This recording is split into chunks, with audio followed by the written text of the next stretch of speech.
JP, como continuar firme em Deus quando a mente está cansada e a vontade é desistir?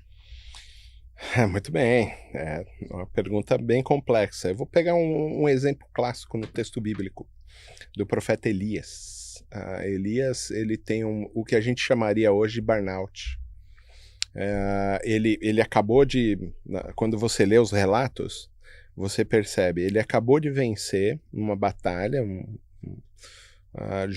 com 1000 profetas de Baal.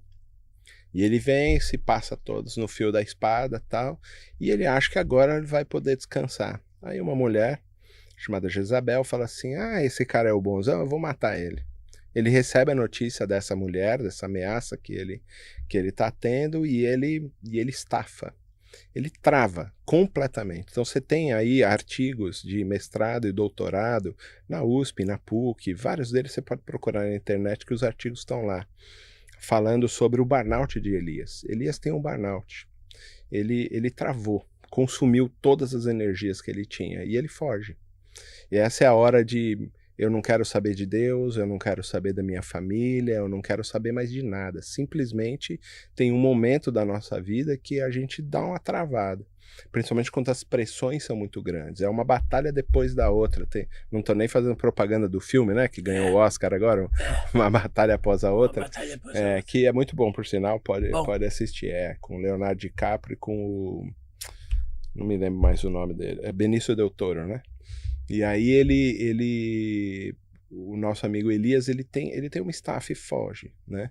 E aí você vê como Deus vai cuidar desse processo. E aí a gente tem um aspecto também de como a família deve tratar esse tipo de coisa. Porque a família também fica doente junto com o paciente. Esse é o ponto. A pessoa tem uma estafa, tem um problema de depressão aguda, ou tem uma tristeza extremamente aguda, e a família fica doente junto e não sabe como tratar esse tipo de processo. O texto bíblico vai mostrar Elias dorme e Deus deixa ele dormir. Depois acorda ele em algum momento e ele coloca lá os corvos que preparam alimento para ele e ele come e depois volta a dormir. Muitas vezes, essa estafa ela também está ligada à sua relação física e emocional e espiritual. Então a gente precisa aprender como família que nós também ficamos doentes junto com o paciente. E aí a gente precisa então tratar a família para que a família consiga estar sã para ajudar as pessoas que estão estafadas, estão cansadas, estão desmotivadas, estão em depressão, que é um processo natural dos seres humanos. A gente tem dia que a gente acorda, o céu tá lindo, mas a gente fala que dia ruim, que dia feio. Todos nós já acordamos assim, você entendeu? E tem dia também que tá feio, que é um negócio horrível, que a gente acorda e, meu Deus, que dia lindo! É do ser humano esses altos e baixos, né? E a gente precisa começar a aprender esse tipo de coisa. Elias dorme, depois se alimenta, depois dorme, depois se alimenta e depois sai numa caminhada em busca de Deus. Então ele vai na beira lá da caverna na montanha e olha o vento e fala, e Deus não estava no vento, e Deus não estava aqui, não estava lá, que é uma busca que todos nós vamos ter que passar para sair desse processo. Agora, a gente precisa de auxílio na grande maioria das vezes. Ele tem o auxílio dos corvos, tem o auxílio de Deus ali trabalhando com ele, mas a gente precisa do auxílio da família.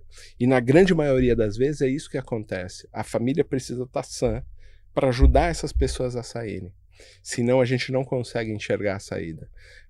Eu vejo muitas vezes no tratamento de algumas pessoas, as famílias falam, mas isso aí já está exagerando, é drama, você entendeu? Quer ficar o dia inteiro na cama, vamos lá, reage. E a gente faz mais pressão em uma pessoa que já está extremamente pressionada pelos processos. E a gente precisa entender isso. Como é que Deus trata esse processo?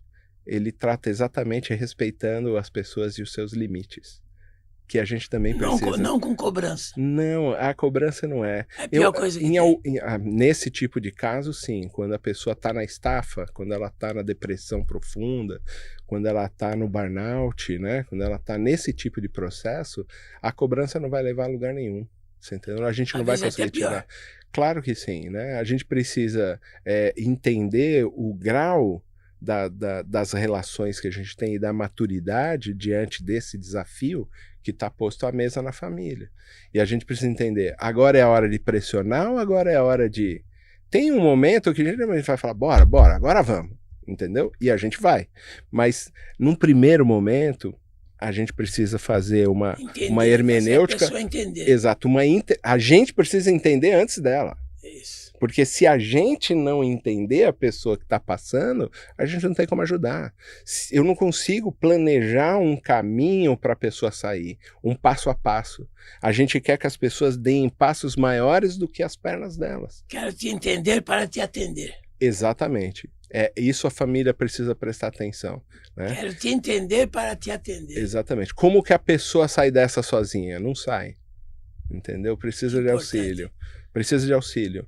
A gente faz isso com os filhos. A gente sabe como os filhos, né? Tem momento que eles não conseguem. Dependendo do momento que você pressionar, vai estragar a vida dele. Você quebra estragar o filho. Exatamente. Então, precisa ter um tipo de pressão, um pouquinho mais, mas é assim, a priori precisa entender o que está acontecendo, estabelecer caminhos e metas para que você consiga ir saindo.